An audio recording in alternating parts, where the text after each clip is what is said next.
Welcome to the show, everyone. Thank you for joining us. If you're here on YouTube, she is back, Dr. Miriam Rahav. We love her. We adore her. We're so excited to have this conversation about the love language of the body. Oh my God, I'm so excited.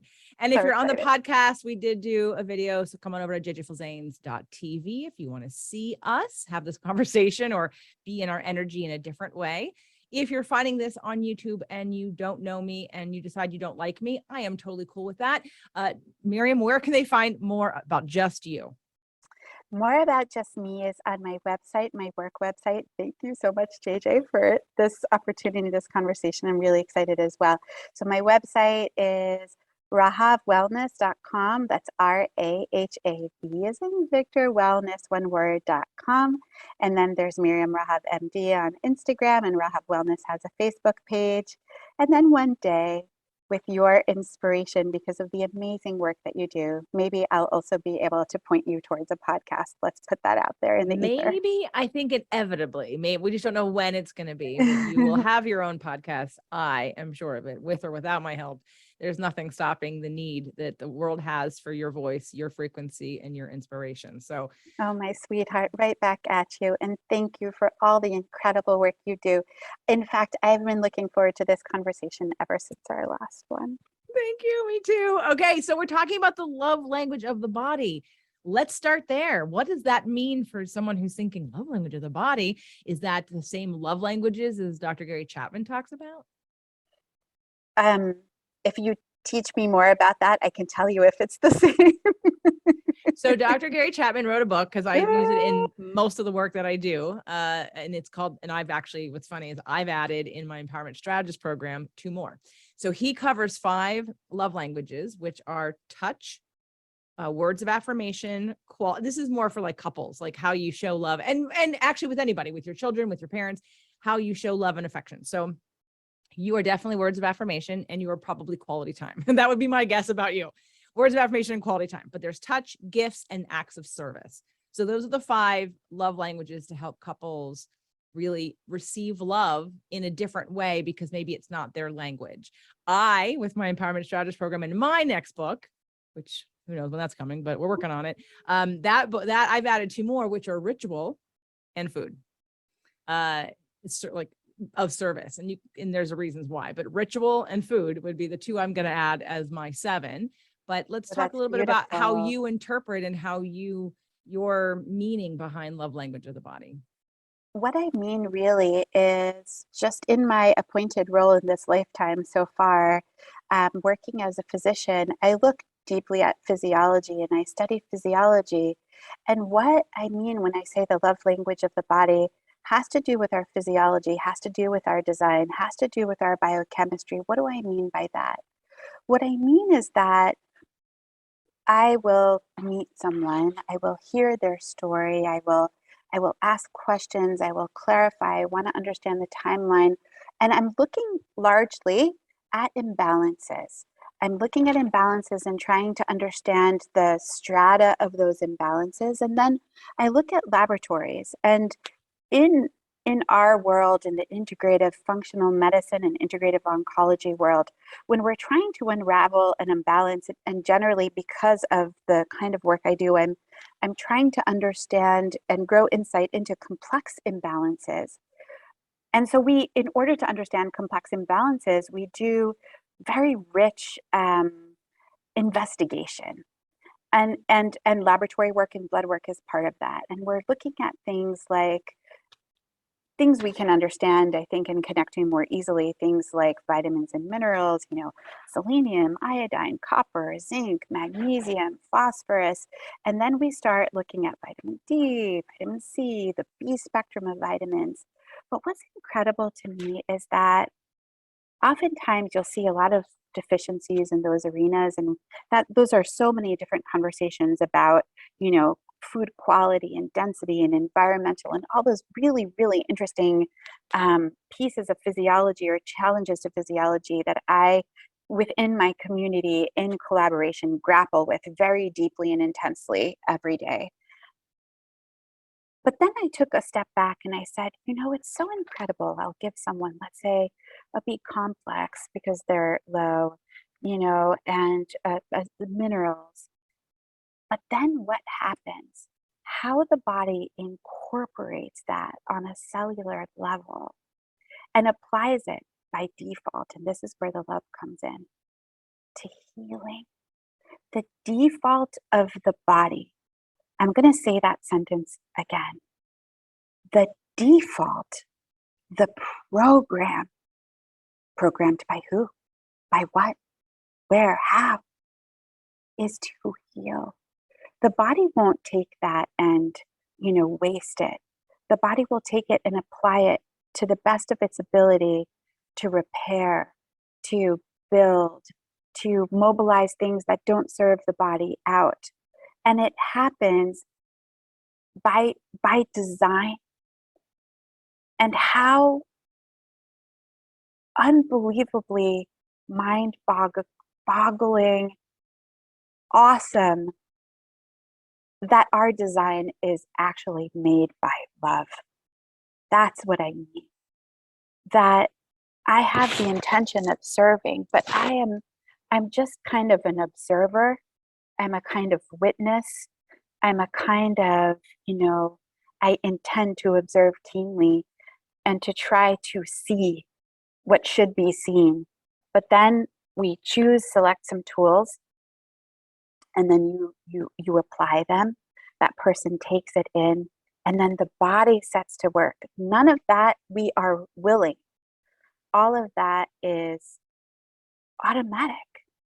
Do we ever stop to realize? I mean, I think there are some times when we stop, when we see the miracle of birth, of a new life coming out of a body.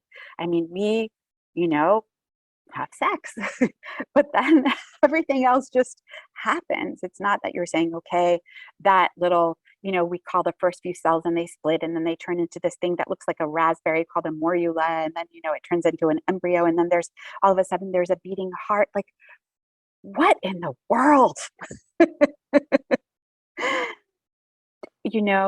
I love what my rabbi said. He said, there are things that we see every day. Just because we see them every day does not diminish the miraculous. The sunrise, wow. And I think so much about tuning in to the frequency of the love language of the body is what just before we were speaking about the doing versus the being. It's like if we can slow down enough, we can see the miracle of the being. And I think because of the work that I do as a physician, where I'm grappling with complex problems, where it's not an autopilot, it's a focus, it's an examination. And then because it's a complex problem, there's a circling back. So I can see through what people report in their experience. And I can see in the labs the shift. It's funny, sometimes I'll see someone who comes in and they don't look that bad on paper, because sometimes the body is stunned. It's frozen. It can't even tell the story. But I hear and I feel what they're telling me about not being themselves, that disconnect from self. And they're trying to put, and what we get to do together, and this is kind of the interpersonal love language, is that I know that they're right. Because they come in, because we inhabit these bodies, and there's a wisdom there if we allow ourselves to experience it. What dis-ease really is, potentially, if we understand the love language of our body, it's we might be disconnecting. And dis-ease is actually a reminder to come back into the body and inhabit it. Maybe we've been too hurt on the emotional, on the astral, so that we have been even frightened out of our bodies. But our body is there to love us and support us and to heal and be the instrument of healing, through which we can also anchor our soul mission of ascendance. And so understanding that this truly is and intended to be a temple, one that will that will default into healing, into cleansing, into supporting out of the love that, I don't know, divine cosmic forces, if you will, um, that we're designed with so that we can tap into. And the other piece of the love language of the body is that we have literally a hardware for ascendance. And the work of Joe Dispenza, I think, does a really masterful job of explaining that concretely in detail. You know, the vagus nerve, you know, the highway of the parasympathetic. We literally have the hard wiring for presence and unity. Unbelievable that from the vagus, there is a branch to the voice box, the recurrent laryngeal nerve, so that when we sing, which is something that I experience, you know, creating or being in voices singing in unison as a state of bliss, of beauty and joy. And that is probably because we are hardwired, right, to experience that as a state of unity and flow.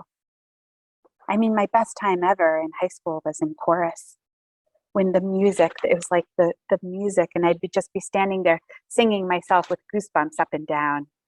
That's hardwiring. Yeah. To actually be in an experience of bliss and togetherness and beauty and joy. And we are designed to be able to have that. What is that? That's what I'm calling all of those meditations and those experiences and those exposures that I have in my work. I'm experiencing that all as the love language, the cosmic love language of the body. I love it. Because it's another way, you know, I can hear Abraham saying wellness is your, you know, wellness and well-being is the state of the universe. And whether you're disconnected or connected to it is up to you. It's always there. It is flowing all the time.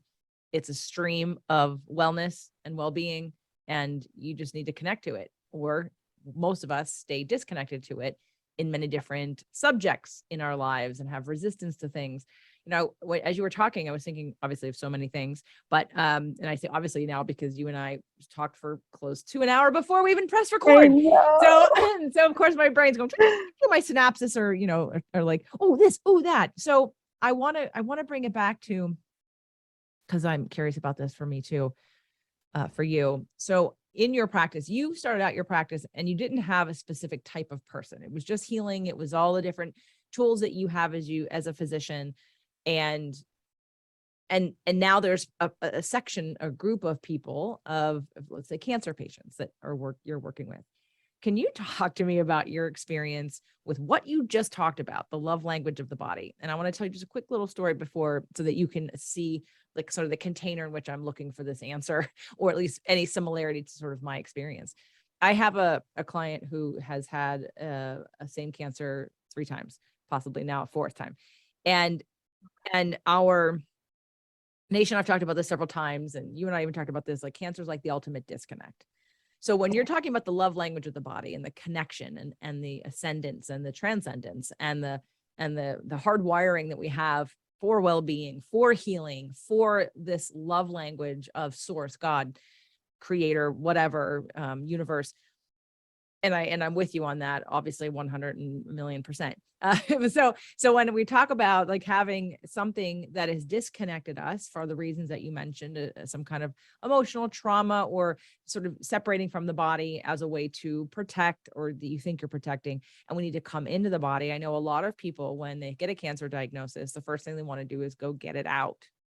And I forget where we were talking about this, whether it be you and I talked about this or somebody else and I talked about that in Chinese medicine, they don't even consider it cancer, that it's stagnation. And it's not something outside of you, it's something inside of you, which means it's a part of you. So this separation, this disconnection, this take it out and throw it away as if it's something that came into my body from the external, which it might have, but your body had to agree to go with it. Because I think in this connected state of allowing ourselves to heal and be connected, that we can weather more storms. We can find a way to balance. We can find a way to detoxify. Our body will help to heal it if it's in that energy of the love language of the body, in that love. But when we're disconnected and now we have that same toxin / opportunity to pull in something. Now we're not in the vibration or frequency of the healing of it. We're in the vibration of being disconnected. So we're holding it. And now it's potentially metastasizing and morphing into and growing into and creating negative momentum. So for this client, I said to her, as she was really clear she wanted to go get it out, I said, just something to think about, as this might be a fourth time. If you think of it as separate from you, it's like an enemy. If we think of it as part of you, part of the journey I think that she's on is to love all parts of her and to love it away. Not that she's not to do other things, and not that she isn't even to remove it. It's the resistance or the disconnection from a part of my body that's the problem. Taking it out might be a problem, but I think there's a peace to be made. There's a love to have. There's an acknowledgement. There's a willingness to say, this is a part of me. And even though it's right now not doing well for me and it's hurting me in ways or potentially threatening me in ways, it's like easing that energy around that it's still you versus it's separate from you. It's the enemy. I have to put up my dukes. I have to have resistance. I have to think I'm going to fight the war on cancer, And so as I started to say that, it felt better. And through time and through talking about things, it started to kind of get softer and get a little smaller. And we're not sure yet where we are with that, but it's changing.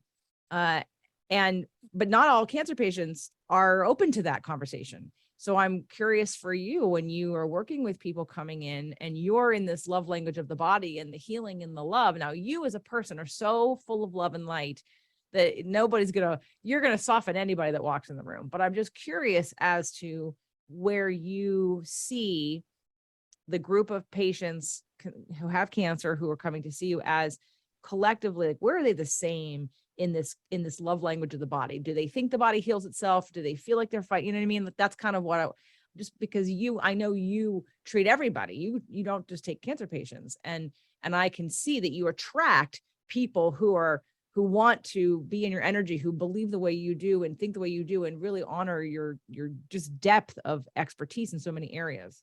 And then I wonder about the people that show up because they don't want to do conventional and they're not in that energy. How do they respond to that? And how do you open them, or do you open them to accept this? Oh, such a profound question. I think the answer that's bubbling up inside of me as I'm listening to your question, and of course your question also comes from experience and being so intuitive and talented and really feeling being able to see and feel not just the physical body, but your amazing wheelhouse in the emotional, in the astral body, and seeing it. I feel like you can almost see it, and you can see the roadblock, and like, how do we connect and reach? And I think the word that bubbled up in my mind was consciousness. That we are in different places of consciousness, and that I was thinking about what can occupy our sensorium and therefore our consciousness. There's so many things around us, visual and auditory and strong emotional. I mean, I was just thinking about, world events and news and media, and how alarming it is.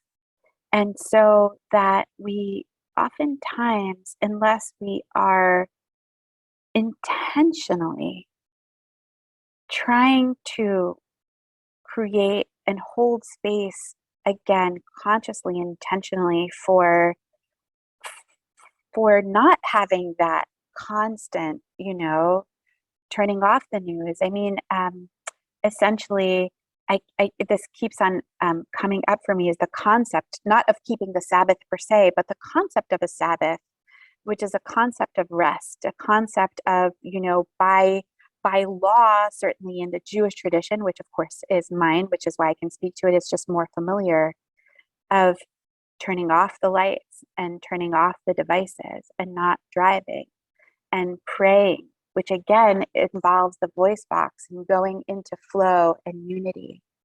And it's a slowing down, and it's family time, and it's food together, right? It's that, and it's also understood in the way it's described that the divine wanted in all of creation for there also to be rest, for there also to be a space to be and not do.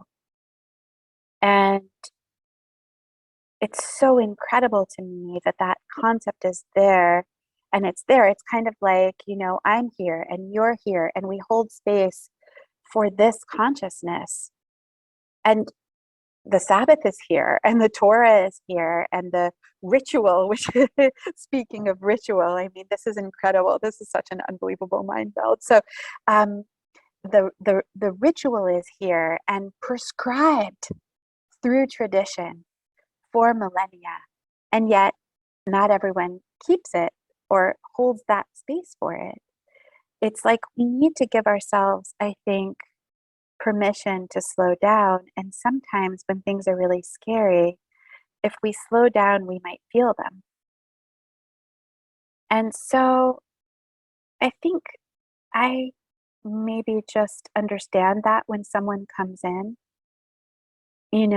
that they are magnificent and that they're also so hurt for various reasons, that the more I can understand, sometimes people come and they don't know that they're hurt or how hurt that they are.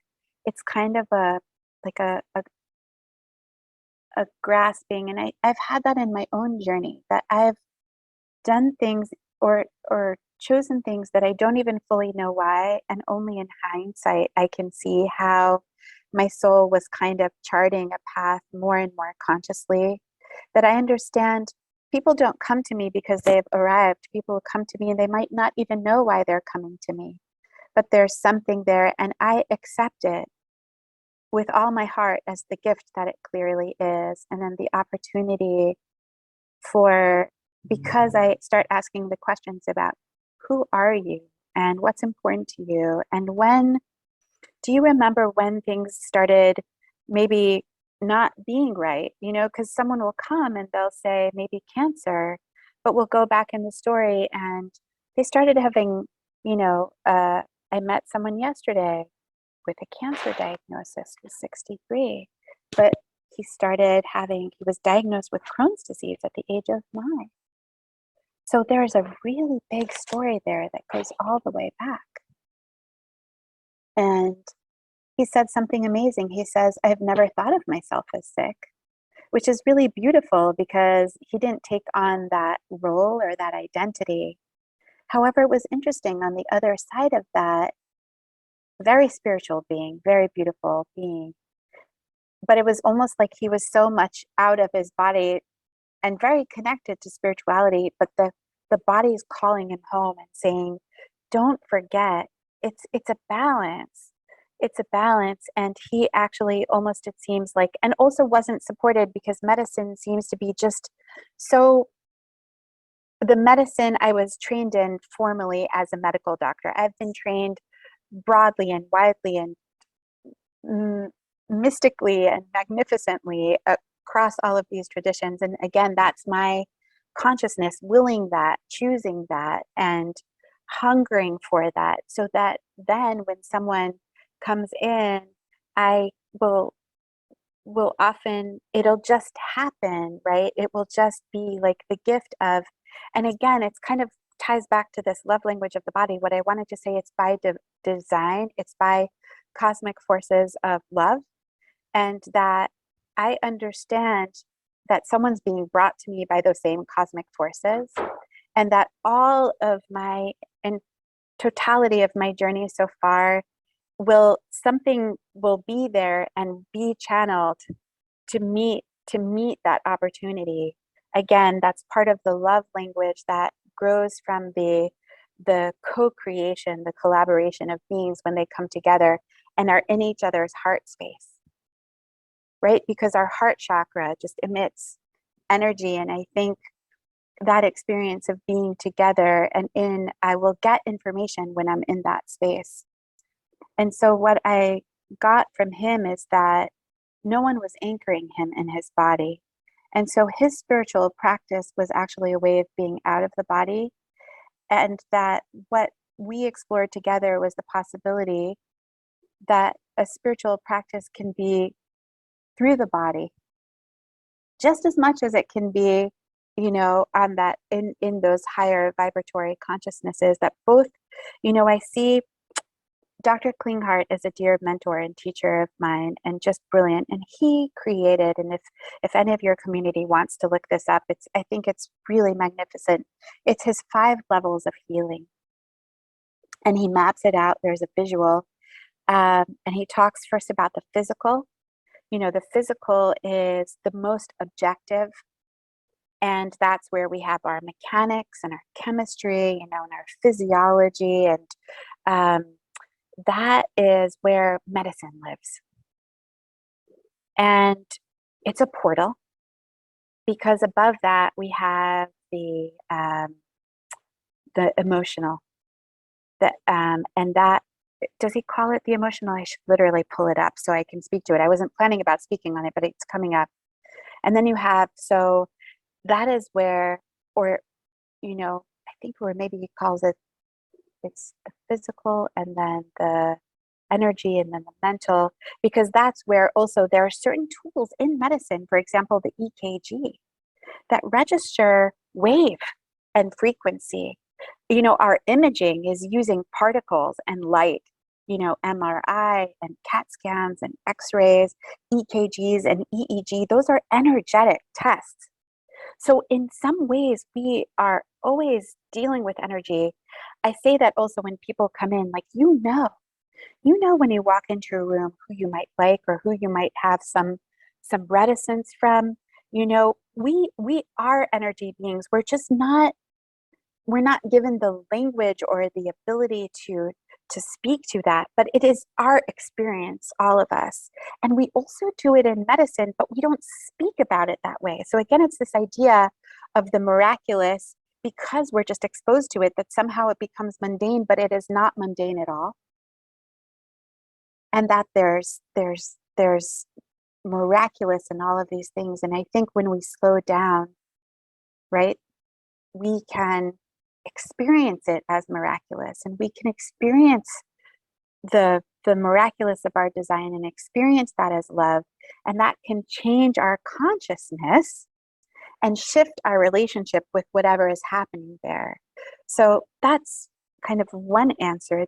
The other, which is related to it again through the portal of physiology, is we have a lot of real physical interferences. We also have informational, like our bandwidth. I think we have, kind of a certain amount of lanes in our highway of our bandwidth of consciousness.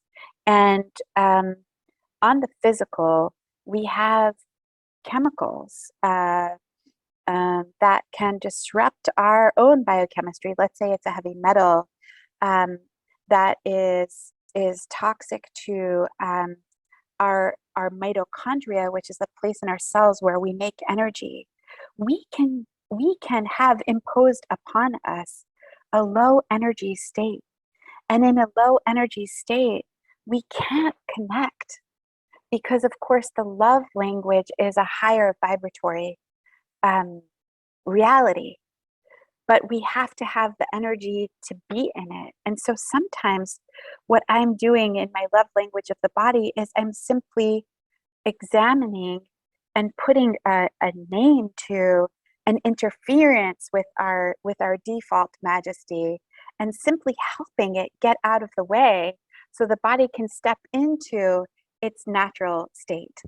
So that's another, and there are more. I mean, heavy metals, pesticides, and we can speak about the minutia of that, which is very important, very interesting, and definitely what I'm doing in my office. I'm really teaching that so people can anchor. There's nothing inherently wrong with you. You've had these superimpositions, almost like a black cloud over you, which, by the way, was also my experience with mercury toxicity from a very early age. And having had that, and having grown into and being able to step to more, I felt when I had my first heavy metal detox, which was a whole other story, which I told in our other, kind of when we were talking about spirituality and medicine, and you're like, how did you get here? I was like, okay, this is a big story. And so I spoke about it there. I don't want to, we can always go back, or your community can go back if they're interested in that. But I literally had the experience of my own black cloud being lifted.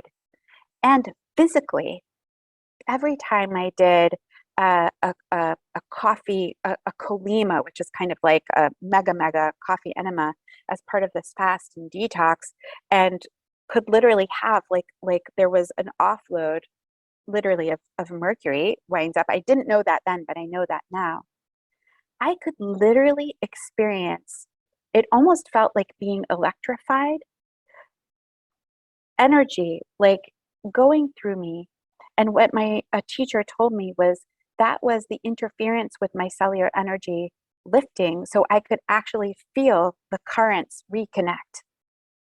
So as someone who has been disconnected, not because I willed it, but because it was imposed, and then found my way, sheerly by the grace of God, into a solution that saved my life. And I didn't have any of the understanding. I came from the background of education. Again, that was in the other podcast. But I felt, experienced.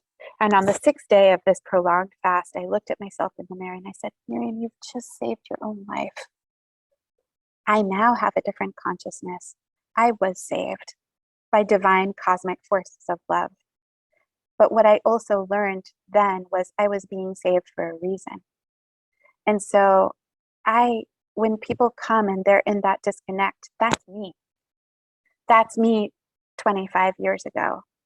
And if I can sponsor and foster the journey to having that interference removed, and all the more quickly and all the more efficiently because of the journey, because I've paid for that in my dharma, I can accompany and have the confidence and the enthusiasm or the excitement to see what their experience, they'll connect closer to the truth of the love that was there. But just like me, I could have just as easily been disconnected from it, but was given grace.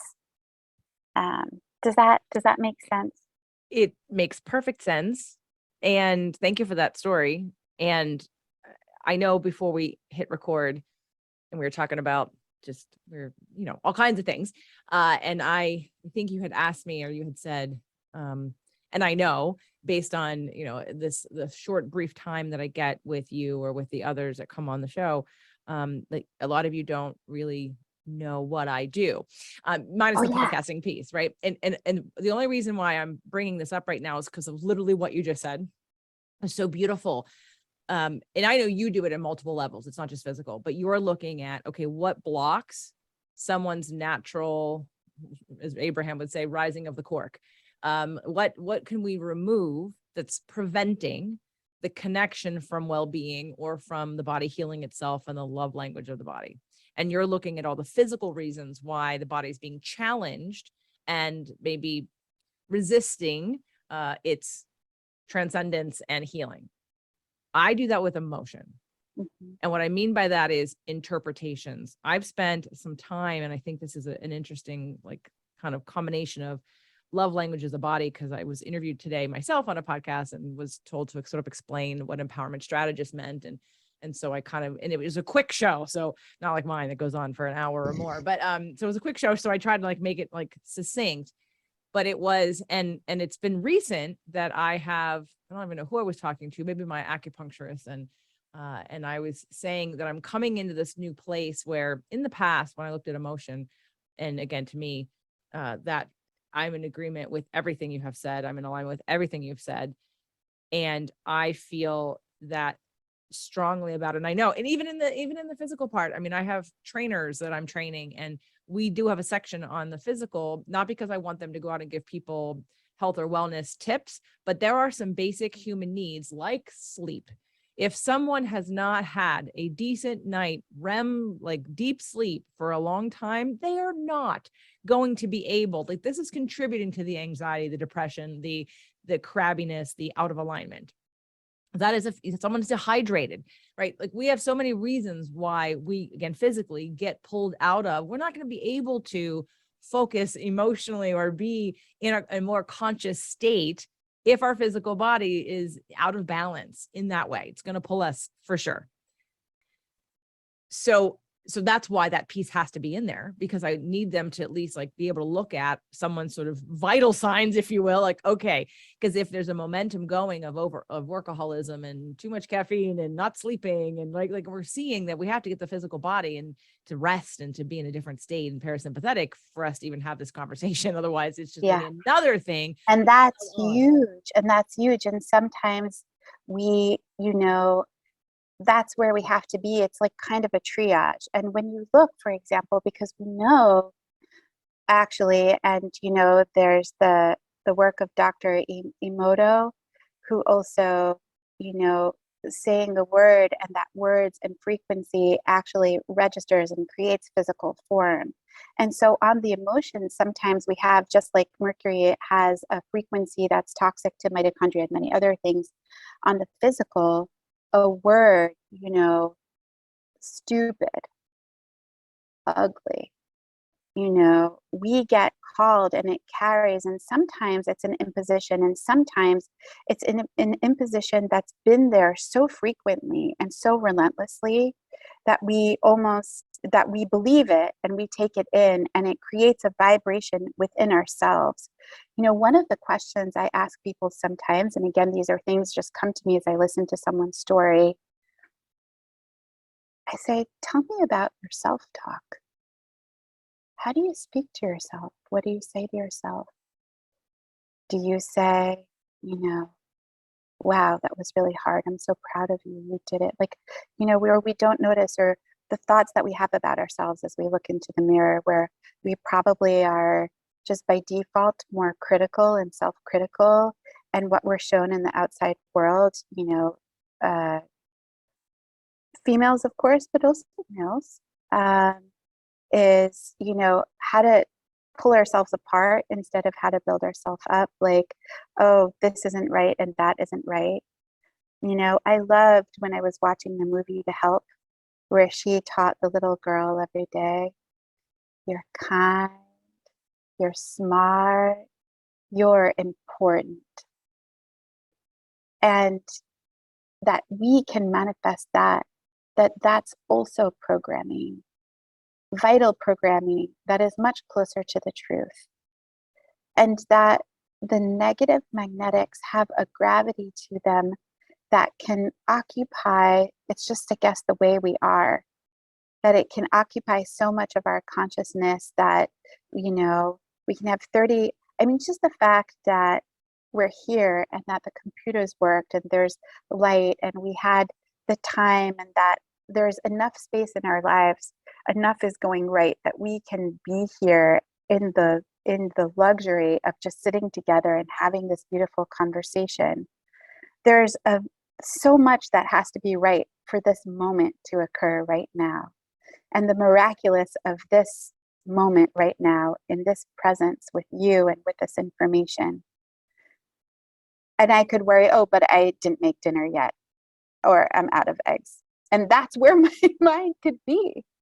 It's the trap of just, again, what we worry about, and that it's so much harder, it seems to be, to hold space for all those things that are right. I guess maybe because it's already handled, and that's great, but maybe trying to not take it for granted, to sometimes, we can't always sit around, we'll never get anything done, but sometimes stop and experience, the depth of gratitude. And I think the blessing when we have an understanding, and Chinese medicine is so brilliant about no separation between the physical and the emotional body. There is no separation. And, in the work of, I'm just speaking to work that I'm familiar with, The Anatomy of the Spirit by Carolyn Myss, that I read way back when, and how she speaks about biography and biology. What's amazing about the way I work is that the first thing I meet when I'm with someone is biography. I'm in the story. I'm asking them to tell me the story. And I speak explicitly. I say, it's incredible to be with your biography today. And then we'll do labs. And then we'll look a little more at biology. But I know, and I want to tell you, because of this experience, they're always twinned. They always are reflections of each other. So if someone has that emotional injury, and if it doesn't get tended to, healed, and again, we might not know how. I certainly didn't. You know, this is my life's journey. This is my soul's journey too. And I'm coming at this not because I'm somewhere up here and kind of know. It's that I'm kind of a humble pilgrim along the journey and how we help each other. And one beautiful woman I worked with, she said, it all comes down to this. We're all here to walk each other home. And I love that sentence. And I think ultimately that's where I am, and that I am on that journey with you. I am on that journey with all our brothers and sisters. And in this lifetime, I could manifest my soul's wish to show up that way. And I am not an MD. I'm a soul. I'm a being. I'm a lover of others, of life, of nature. And in this lifetime, I have that MD only because I saw it as a way to manifest my heart's desire to serve. But I'm not an MD. That's not who I am. That's not who you are. You know, we have labels, so it just makes it easier to discuss and kind of transact, but that's never who we really are. You know, we're all here together to experience the cosmic love language of the body and of the universe. Absolutely. And there's no question people feel that from you. You're a fan favorite for a reason. And I mean, because it emanates from you. And I think it's fun. I'm getting just clearer about, like, when you told the story. So now there's two layers to it. When you told the story about removing the mercury toxicity, and then of course the body can raise in vibration. I do that with people emotionally in their interpretations. Because regardless of certain healing modalities, even getting into parasympathetic, you can remove emotional stagnation and blocks. But until we change the computer in how I look at something and interpret it, and then that's how my feelings get generated by my interpretation of the situation, until I change that, I will eventually get back to where I was, because my interpretation, what it meant to me, which evoked the feelings, caused that energetic experience. And while I used to talk a lot about subconscious mind, the conscious mind is where the momentum is created. The conscious mind is what we're feeling, and the feeling is the indicator to where we are vibrating and what we are experiencing and how connected or disconnected we are from our body. And it becomes really, really simple. And, you know, I have all these tools, and I did the certification so that I could share some of the top tools. But now I have this, like right now, I'm getting this clarity on, like, you're looking at all the different tools that you're using, all the different levels and layers of testing physically. Well, it's almost like having, like, Nasha's trained 10 plus, right, to look at a body. I feel like, oh, I have those too, but they're all emotional. They're all about interpretation. They're all about who am I in the world and what do I think about myself? And so it gives way for a deeper conversation that's very specific. Like, we can pinpoint where someone feels a lack of freedom, which is underpinning all of the responses and all of the blocks and the disconnection. And if that interpretation can change, and that story, that backstory shifts, and this freedom happens, and they can feel more love and compassion. And I think that's what I always tell people, is that all the tools that I use are always to create more love and compassion, not only for others, but for yourself, so that you understand and have compassion, so that your self-talk isn't abusive, so you aren't disconnected, so you aren't in victim mentality, so you aren't feeling like you were betrayed or let down or someone did something bad to you. Because from that position, we don't have power. And that whole empowerment piece is, how do I understand who I really am? How do I understand the connection, the opportunity, the power, the love, the possibility, and the potential that I have? Well, it's about removing the blocks, and you start physically, even though I know you do emotional stuff too. You start physically and I start emotionally. I look at that story and we want to deconstruct and take a different perspective to obliterate it. To me, healing emotionally is when you're different in the same situation. It's not about compensation. It's not about getting rid of this or getting rid of that or denying this or cutting this off. You still take you with you. You have to own that your interpretation causes the emotion that causes the frequency that sits and lives in your body. And we're not going to change it until you change the interpretation. So anyway, would you say, this is a language thing. I'm trying to translate it into the way my brain thinks, that the interpretation is kind of also the context, right? Yes, And you yes. said that before earlier in the podcast, that, like the context is not an enemy context, but that there's a teacher here. Yes. In this, and can we reinterpret an emotion, or can we reinterpret a tumor as a teaching opportunity? And if we change that interpretation, we can have a different experience with the same circumstances, except our interpretation has changed.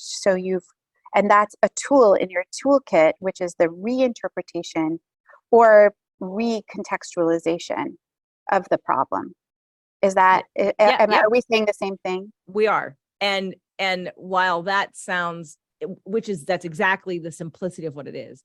But the application is a little more complex, just sort of like saying the body's out of balance, I'm sick. Okay, on what level? Let's test your blood. Let's test, right? So you're looking at all the details. I have similar details in an emotional structure that looks at where the block is from an interpretation for who I am in the world, what I think about the world or people, what I think about myself, what I understand it to mean, which is most of the time not even true, but because we're only looking from one point of view. And so when we can change the point of view and expand that perception and maybe think about other people that were involved and what, anyway, it's layered, but it gives people freedom. And so and I wasn't going to announce this yet, but you have, of course, it's you who evokes this out of me.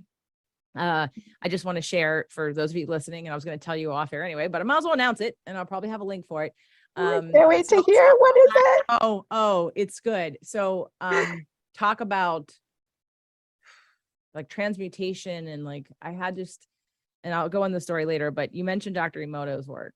Oh, yeah. And here's an example of choices that we make. Like I had said earlier in this podcast, when, in someone in alignment, in connection with their body, fully in their presence, in a state, has the same toxic load as someone who's disconnected. That person who is connected is going to have a better experience and probably detoxify better than the person who's disconnected with the same amount of stimulus and environmental impact. So with that, that's mind-boggling. If we could slow down and just hold that, right? Okay.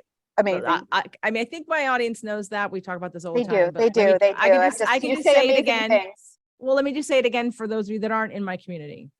Two people with the same environment, with the same toxic load, with the same negative stimulus, the person who is in alignment emotionally, they know who they really are. They're in the well-being, they're in the love language of their body. They are connected. They are tuned in, tapped in, and turned on. That person may never have a negative reaction to that toxic overload. And if they do, it'll be minimal and their body can process it very quickly. The person disconnected, that might be the difference of them having a serious disease. It's that energetic, the love language of the body. We're designed to heal. If we're in the love language of the body, things can pass through more easily. And it doesn't mean that we won't have problems. It just means that we will be able to fix them faster, and we'll have indications, and we'll understand the body. We'll listen to the body when it talks. So the Dr. Emoto's work, I was looking for a product. Perfectly. Good. I'm glad. And again, on the emotional side, I help people, and my trainers, we help people remove the blocks emotionally, like in your mental interpretation of a situation, in your self-identification, in the remembering of who you really are.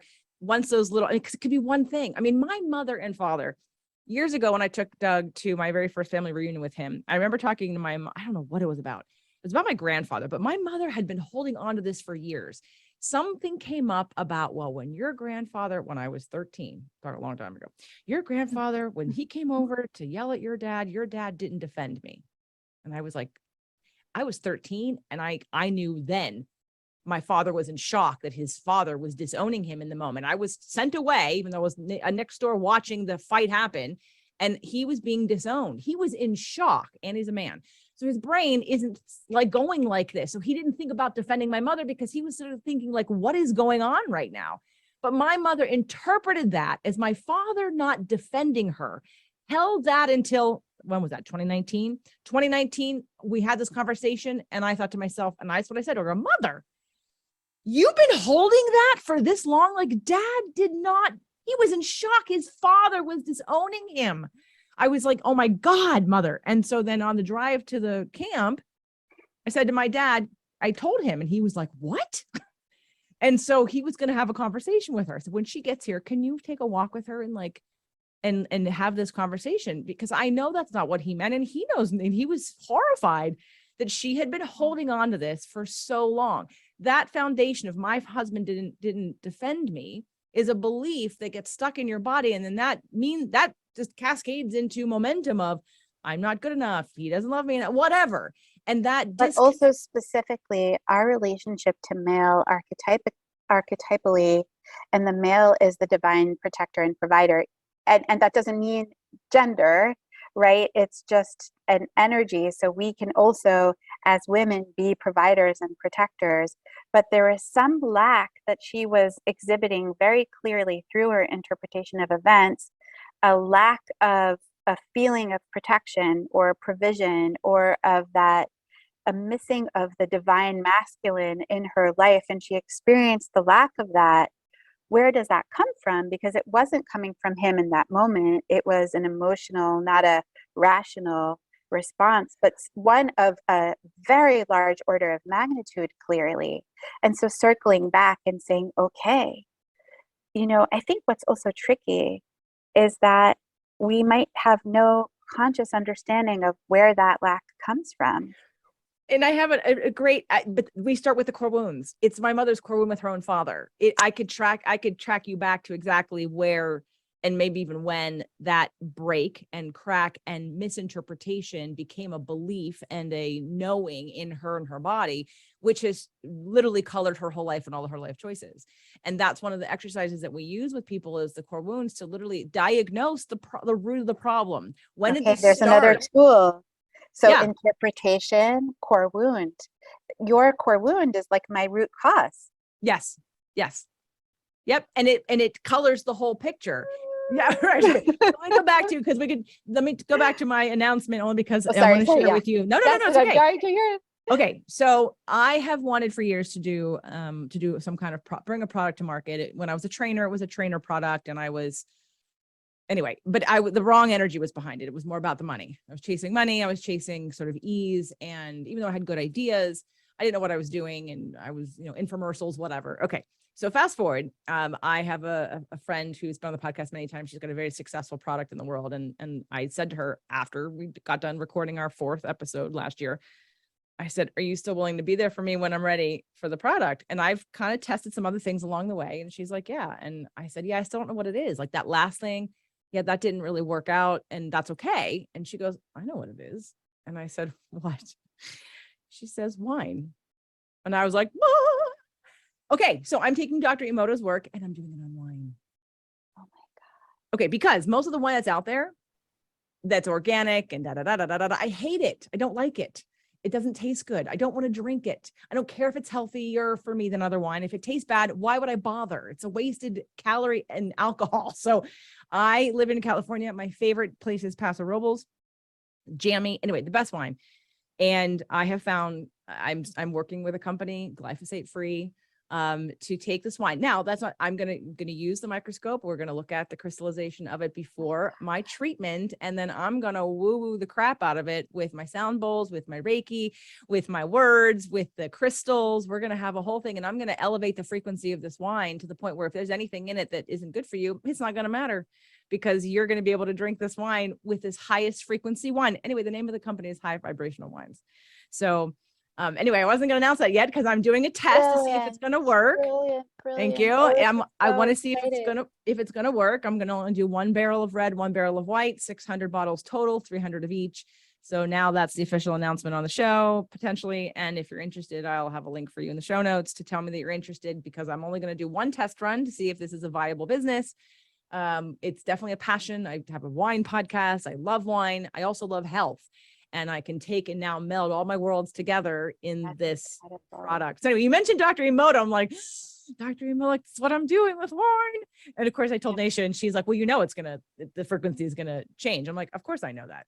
But now I'll be able to prove it under a microscope and crystallization that the love energy that I'm going to send and be with these barrels is going to transform their molecular structure and the health component of the wine. So anyway, so that's my announcement. And enough about me. So let's talk about, because people love you and I love you, and what's not to love? And I love you.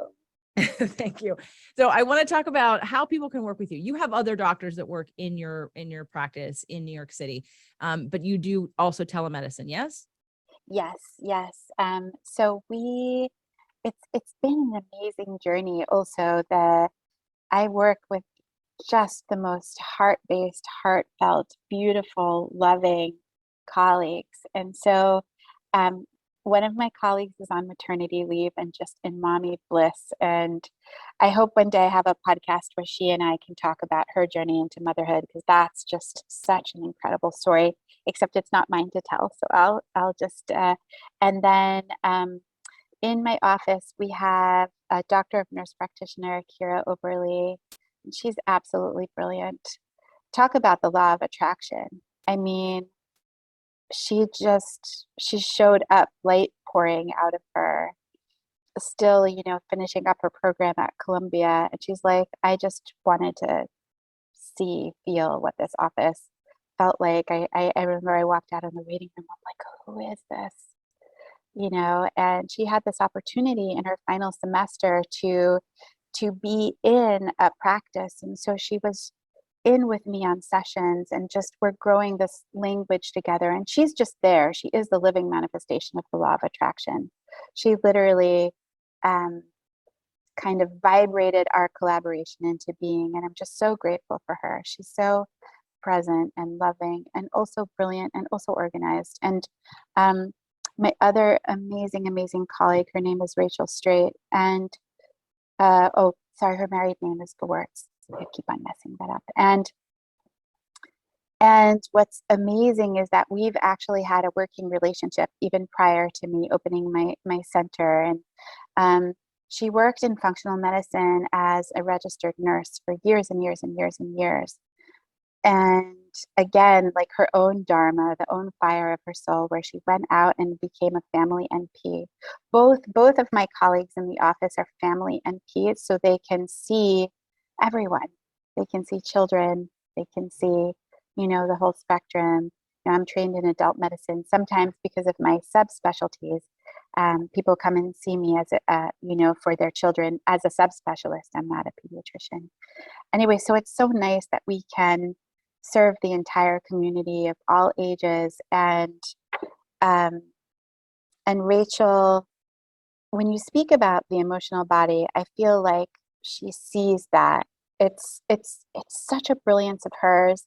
And interestingly, because through allopathic training, which of course she has had, there's no way to gauge that.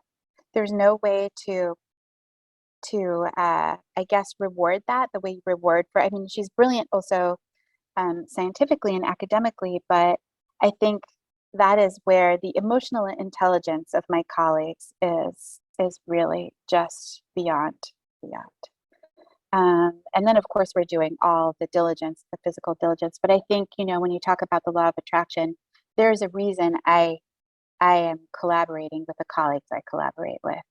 And I also have to say our administrative team, they will hold hands and pray for people sometimes when they just, on a break.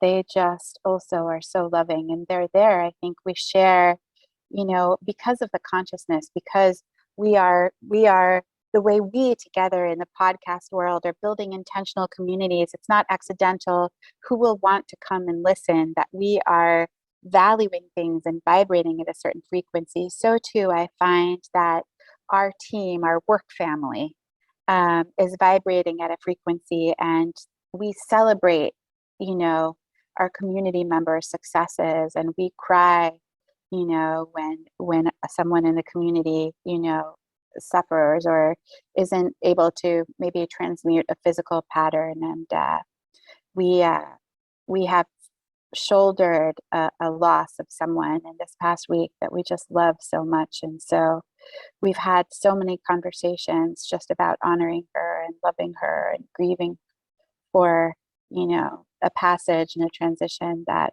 we wish would have been much, much later. Anyway, so it's an incredible team. And we collaborate very closely. We communicate very closely. So to meet with one of them, you're not with me physically, most likely, but I'm looking at your forms. I'm looking at the labs. We're having conversations internally about, so I really do feel like I have my consciousness wrapped around all of our work together at our center. Awesome. Was that I answered the question? You did, because again, people who are watching this that are in my community and are looking for someone to work with, even if you don't, Dr. Rahav does all kinds of things. It's not just cancer. Cancer was the connection that got us together in terms of Nasha, the metabolic approach to cancer. But Nasha, my dear heart. But she does all kinds of things, and her team does all kinds of things. And go to rahavwellness.com, RAHAV wellness.com. Follow her on Instagram.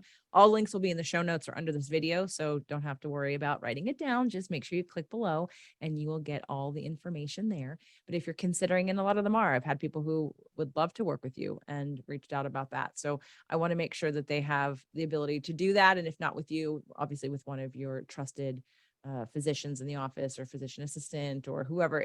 Honestly, it's really, I'm going to say, I don't think it's necessarily about you. It's about your energy. It's about your energy, your point of view. It's about your holistic use of brilliance of knowledge coupled with the open heart of who you are. And I was thinking this when you were talking earlier, there are doctors and then there are healers. And just because someone's a doctor does not mean they are a healer. And just because someone's a healer, obviously doesn't mean they're a doctor, but you are both.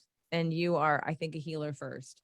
You are someone who I would not call a doctor, even though you are a doctor. I would call you a healer as a doctor. And those two things together, I think, just put you on a different level than most people, because whether people understand this conversation or not, those that might be new or finding it somehow, they can feel it. There's a resonance. Again, your innate wisdom of your body and your emotional intelligence, whether you're conscious of how to talk about it or to analyze it or to, look at it any differently. There's always like you said, when you walk into a room that there's someone that you don't like or you do like. That's just in all of us. There's a resonance, there's not a resonance. And even if you don't understand it, I have sometimes people would say to me in the past, a long time ago, yeah, I don't know how to contribute, but I really love listening to you. Right?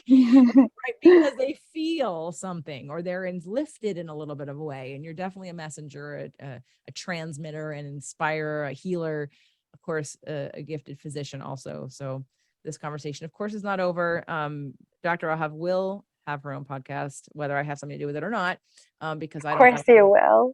Okay, but I'm just, no pressure. This is not about me. It's not about that. I just think that there are no accidents, and that it's actually you and these conversations, and may they continue and grow, is I'm experiencing so much joy through what you do and how you do it. So of course that's the portal, because what brings you joy, and we said this right before we hit record. I think I was saying that part of the work that we're doing, as far as on a larger scale, is that you bring messages of hope and light and love and empowerment, right? That we each have agency, and we each have the ability to create a higher vibratory energy grid and with it bring, bring a more cosmically divine, joyful, blissful experience of living here.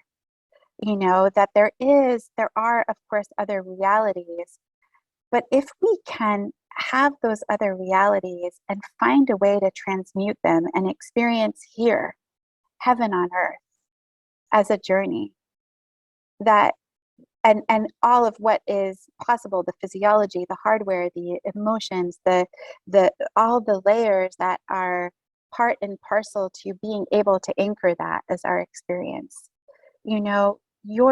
You're opening that opportunity and that portal through your message and your brilliance and your work and the kinds of conversations you want to have with other people that resonate with your mission statement, and that we are able together to experience the joy of that being what we're sharing with the world. And through sharing it, it becomes our own experience. And I, again, experience that as absolutely miraculous. Look, I want to just show you, look at the name of the book I have right next to me. Is there glare there? It literally says, Bringing Heaven Down to Earth. Literally is what is sitting right here with me. Isn't that amazing? Perfect. That is amazing. And can I share an Abraham quote? It's going to sound like it's reverse. It goes with what you're just talking about. One of my favorite quotes about death, and it's a whole audio she did about sex and death being an orgasm, to let people know that death should not be feared, that it's literally a reemergence of consciousness of who you are back into pure positive energy. And depending on how much resistance you had in this life will determine the massiveness of the orgasm on the way back. But so the quote, and when I would hear it, I would literally release it to me. Well, and you have to have the context of knowing that death is an orgasm. So with that said, the quote is, death is the relief from the release of resistance. And when I would hear that, I would go, oh, because we don't have to wait to die to release resistance. The point is, how can we live heaven on earth right now by releasing resistance and feeling and reaching for that well-being all the time and allowing it in and having the joy and allowing in more all the time. And how can we just, bliss out as much as possible in a conscious way, in a responsible way, in a full body integration kind of way, and live heaven on earth. I know it's possible. And we don't have to live the experience of crunchy, resistant, angry, stuck in our ways, not disconnected from everything.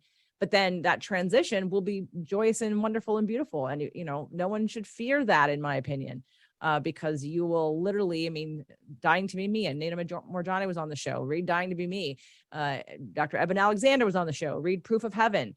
Both of them had the experience of crossing over and coming back. And anyone who's had an NDA says the same thing.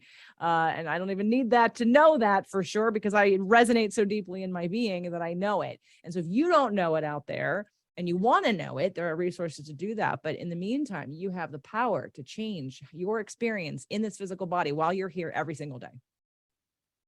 Mm-hmm.